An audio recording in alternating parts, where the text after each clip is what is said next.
नमस्कार। आज हम एक बेहद दिलचस्प विषय पर थोड़ी गहराई से बात करने वाले हैं। यह है भारत की प्राचीन जल प्रबंधन प्रणालियाँ, खासकर बावड़ियों पर। हमारा जो स्रोत है, भारत का प्राचीन जल प्रबंधन, बावड़ियाँ और भविष्य, वो भी इसी पर रोशनी डालता है। तो आज का हमारा इरादा है कि इस प्राचीन ज्ञान को समझें और देखें कि आज पानी की जो किल्लत है, उसमें ये कितना काम आ सकता है। तो ये बावड़ियाँ सिर्फ पानी जमा करने की साधारण जगहें तो नहीं थीं, है ना? स्रोत बताते हैं कि ये वास्तुकला के भी कमाल के नमूने थे। ये कैसे? बिल्कुल सही कहा आपने। ये कोई आम कुएं नहीं थे। इनका इतिहास तो देखिए सिंधु घाटी सभ्यता तक जाता है। पर हाँ, इनका जो व्यवस्थित विकास हुआ वो गुप्त काल से मध्यकाल तक चला, खासकर राजस्थान और गुजरात जैसे, जहां पानी की कमी रहती है, उन इलाकों में। सोचिए जरा, जमीन के नीचे कई कई मंजिलें बनी होती थीं, पानी तक जाने के लिए सजी हुई सीढ़ियां।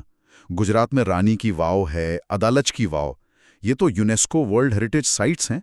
कमाल की इंजीनियरिंग और कला दिखती है इनमें उस जमाने की। जमीन के नीचे कई मंजिलें, सजी हुई सीढ़ियां, वाह!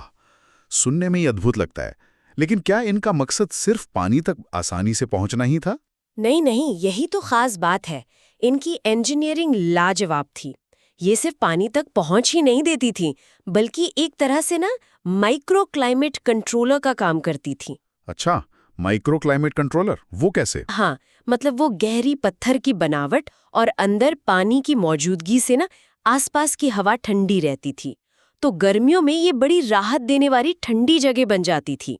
और हाँ, एक और जरूरी बात, ये मॉनसून के पानी को सोख कर भूजल को रिचार्ज करने में भी मदद करती थी। अच्छा, रिचार्ज भी, सिर्फ स्टोर नहीं। जी हाँ, बिल्कुल। तो ये एक तरह से सिर्फ पानी का स्रोत नहीं थे, ये जटिल सामाजिक पारिस्थितिक तंत्र थे और इन्हें सूखे माहौल में टिके रहने के लिए बनाया गया था। वाह! ये पानी, पर्यावरण और समाज, सबको जोड़ने वाला एक पूरा सिस्टम था। अच्छा, और सामाजिक पहलू का क्या? आपने कहा सामाजिक केंद्र भी थे। हाँ, सामाजिक रूप से भी ये बहुत महत्वपूर्ण थी। ये एक तरह से सामुदायिक केंद्र थे। लोग, खासकर महिलाएं, पानी भरने के बहाने मिलती जुलती थीं, बातें करती थी, गपशप होती थी। तो ये साझा जिम्मेदारी और जो सामुदायिक भावना होती है ना, उसके प्रतीक थे। ये बावड़ियों की कहानी तो वाकई दिलचस्प है। लेकिन क्या भारत में पानी बचाने के यही अकेले तरीके थे या और भी कुछ था? नहीं नहीं, और यही बात भारत की जल विरासत को और भी अमीर बनाती है। बावड़ियां तो ज्यादातर पश्चिमी भारत में मिलती हैं, पर पूरे देश में देखें तो स्थानीय जरूरतों के हिसाब से बड़े अनोखे, बड़े कमाल के समाधान विकसित हुए थे। जैसे दक्षिण भारत के एरिस को लीजिए, वो आपस में जुड़े हुए बड़े बड़े सिंचाई तालाबों की पूरी व्यवस्था थी। अच्छा, एरिस? हाँ, या फिर राजस्थान के घरों के अंदर बने टांके, वो बारिश की लगभग हर बूंद को सहेज लेते थे। और छोटी नहरें, बांध, ये सब भी थे। तो ये दिखाता है कि कैसे अलग अलग क्षेत्रों ने अपनी भूगोल और समाज के हिसाब से पानी का इंतजाम किया। कितनी विविधता थी, इतनी विविधता, कमाल है।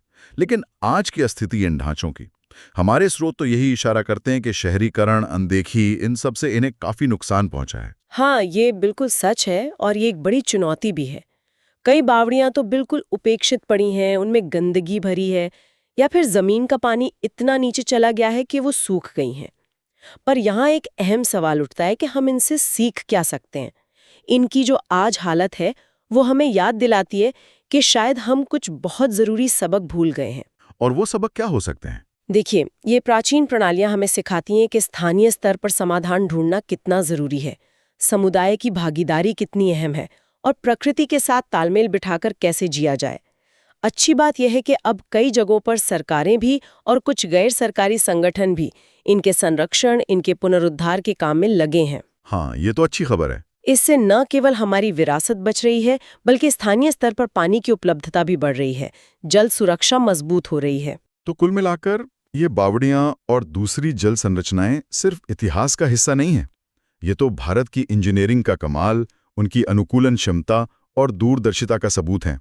और ये हमें याद दिलाती हैं कि पानी एक साझा जिम्मेदारी है, सबकी जिम्मेदारी। बिल्कुल।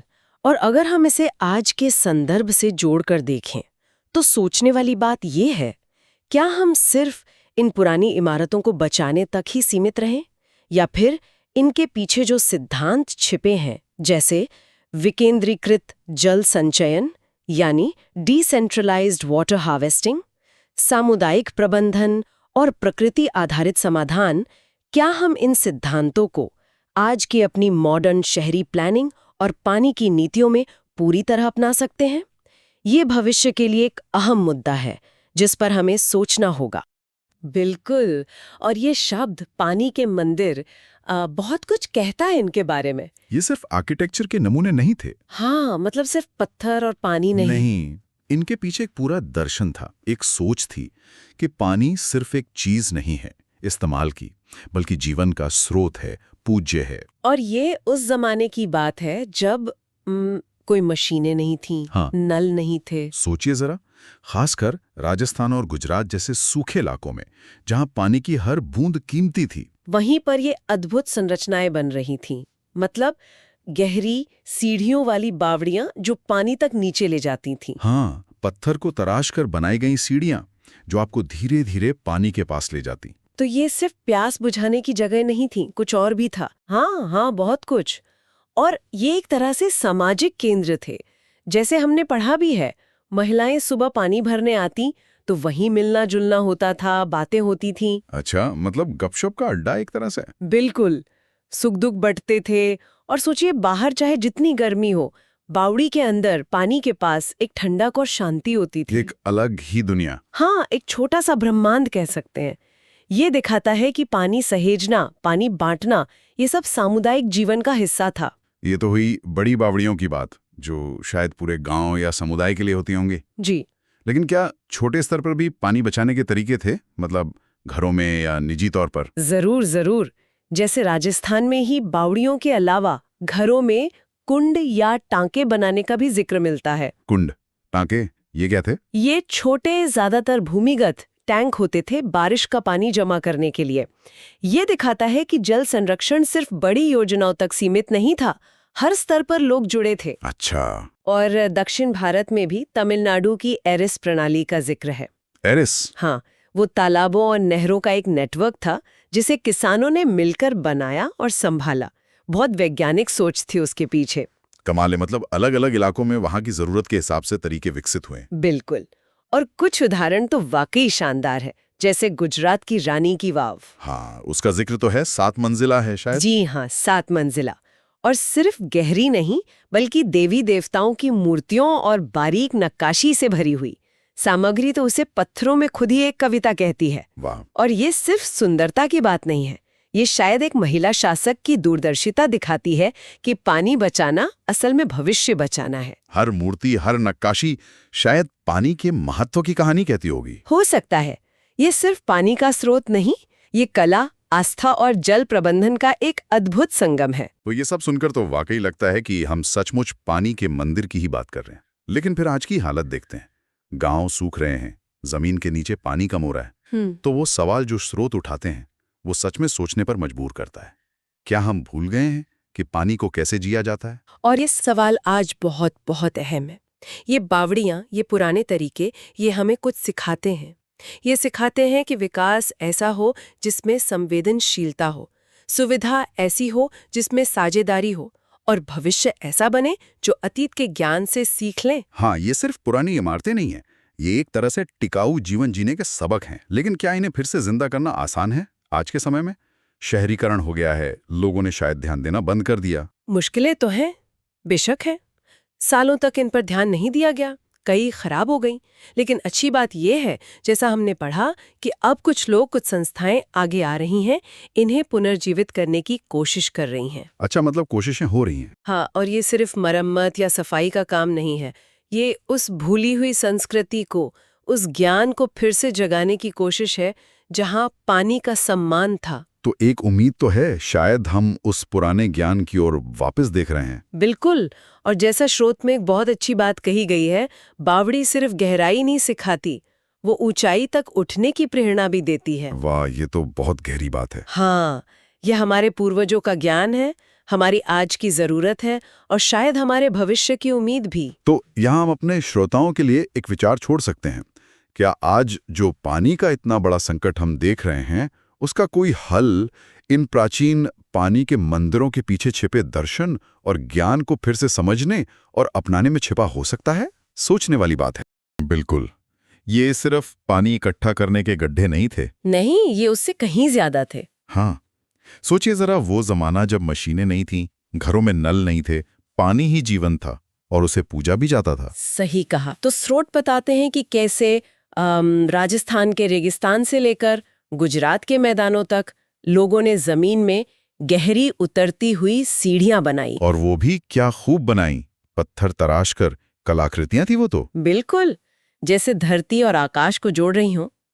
चलिए आज इसी प्राचीन ज्ञान और कला को थोड़ा और समझते हैं।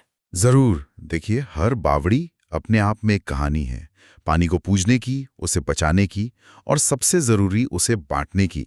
स्रोत भी यही कहते हैं कि ये सिर्फ पानी लेने की जगह नहीं थी, ये तो एक तरह से क्या कहते हैं, सोशल हब थे। हाँ, सामाजिक केंद्र, ये बात मुझे बहुत अच्छी लगी। मैं सोच रही थी जैसे सुबह सुबह महिलाएं अपने घड़े लेकर आती होंगी, फिर वो सीढ़ियां उतरते चढ़ते आपस में बातें करती होंगी, घर परिवार, फसल, मेले ठेले, शायद अपने सुख दुख भी। हाँ हाँ, बिल्कुल। और दिन की तपती गर्मी में भी बावड़ी के अंदर कैसी ठंडक और शांति रहती होगी। सही में, जैसे प्रकृति और इंसान आराम से मिल रहे हों, एक सुकून की जगह। और इनकी बनावट वो तो कमाल की है। गुजरात की रानी की वाव को ही ले लीजिए, यूनेस्को वर्ल्ड हेरिटेज साइट है वो। अरे हाँ, रानी की वाव, उसके बारे में तो बहुत सुना है। 7 मंजिल गहरी है वो, और दीवारों पर देवी देवता, अप्सराएं, फूल पत्तियां, मतलब इतनी बारीक नक्काशी है कि बस देखते रह जाओ। ये 11वीं सदी में रानी उदयमती ने बनवाई थी। ये दिखाता है कि उस जमाने में शासक कितने दूर की सोचते थे। मतलब ये सिर्फ पानी बचाने का तरीका नहीं था। नहीं, ये उससे बढ़कर था। ये अपनी संस्कृति, अपनी आस्था, सबको उस निर्माण में ढालने जैसा था। पानी बचाना मतलब भविष्य बचाना, ये सोच थी। ये तो हुई बड़ी सार्वजनिक बावड़ियां, लेकिन पानी सहेजने की सोच तो घर घर तक थी शायद, जैसे राजस्थान के कुंड या टांके। बिल्कुल सही। स्रोत बताते हैं कि कैसे घरों के आंगनों में ही बारिश का पानी जमा करने के लिए छोटे छोटे जलाशय मतलब टांके बनाए जाते थे। ये दिखाता है कि पानी बचाना सिर्फ राजा का काम नहीं था, हर इंसान की, हर नागरिक की जिम्मेदारी समझी जाती थी। कम्युनिटी इन्वॉल्वमेंट था। अच्छा, और ये सिर्फ उत्तर या पश्चिम भारत में ही था या दक्षिण में भी कुछ ऐसा था? नहीं, दक्षिण में भी बेहतरीन इंतजाम थे। तमिलनाडु की एरिस प्रणाली का जिक्र है स्रोतों में। ये तालाबों और नहरों का एक पूरा नेटवर्क था। बारिश का पानी जमा होता, फिर नहरों से खेतों तक पहुंचता था। बहुत कुशल प्रणाली थी। वाह, मतलब किसानों की अपनी इंजीनियरिंग, अपनी वैज्ञानिक सोच। हाँ जी, इसीलिए तो हम कह रहे हैं, ये सिर्फ ढांचे नहीं थे, ये सचमुच पानी के मंदिर थे, जीवन देने वाले। और आज जब हम पानी की इतनी किल्लत देखते हैं, भूजल नीचे जा रहा है, नदियां सूख रही हैं, तब ये पुरानी बातें और भी जरूरी लगती हैं। क्या हम मतलब पानी के साथ सम्मान से जीना भूल गए हैं? वो सामुदायिक भावना खो दी है? शायद। ये बावड़ियां हमें वही तो सिखाती हैं कि विकास करो, लेकिन संवेदनशीलता के साथ। सुविधाएं हों पर साझेदारी से, और अपना भविष्य बनाओ मगर अतीत से सीख लेकर। पानी सिर्फ एक चीज नहीं, वो एक साझा जिम्मेदारी है, विरासत है। ये अच्छी बात है कि कुछ लोग और संस्थाएं अब इन बावड़ियों को फिर से जिंदा करने में लगी हैं। स्रोत भी इस ओर इशारा करते हैं। हाँ, ये बहुत जरूरी काम है। कहीं सफाई हो रही है, कहीं मरम्मत, लोगों को इनके बारे में बताया जा रहा है। ये सिर्फ पुरानी इमारतों को बचाना नहीं है। नहीं, ये उस सोच को, पानी सहेजने की उस संस्कृति को फिर से जगाने की कोशिश है। सही कहा। ये बावड़ियां सिर्फ गहराई नहीं सिखाती, ये हमें ऊंचा उठने की प्रेरणा भी देती हैं। बिल्कुल, ये हमारे पुरखों का ज्ञान है, आज की जरूरत है और शायद भविष्य की उम्मीद भी है। तो अगली बार किसी बावड़ी के पास से गुजरें या देखने जाएं, तो बस एक ढांचा समझकर आगे मत बढ़ जाइएगा। जरूर। थोड़ा रुकिएगा, उन सीढ़ियों पर बैठिएगा, उस पानी में झांकेगा। शायद आपको वहां इतिहास की गहराई महसूस हो और भविष्य की एक झलक भी। ये संरचनाएं हमें सोचने पर मजबूर करती हैं, एक जरूरी सवाल छोड़ जाती हैं। क्या आज के दौर में पानी की इन चुनौतियों के बीच हम पानी के लिए वही समान, वही सामुदायिक जिम्मेदारी फिर से जगा सकते हैं जो हमारे पूर्वजों ने दिखाई थी? इस पर सोचना तो बनता है।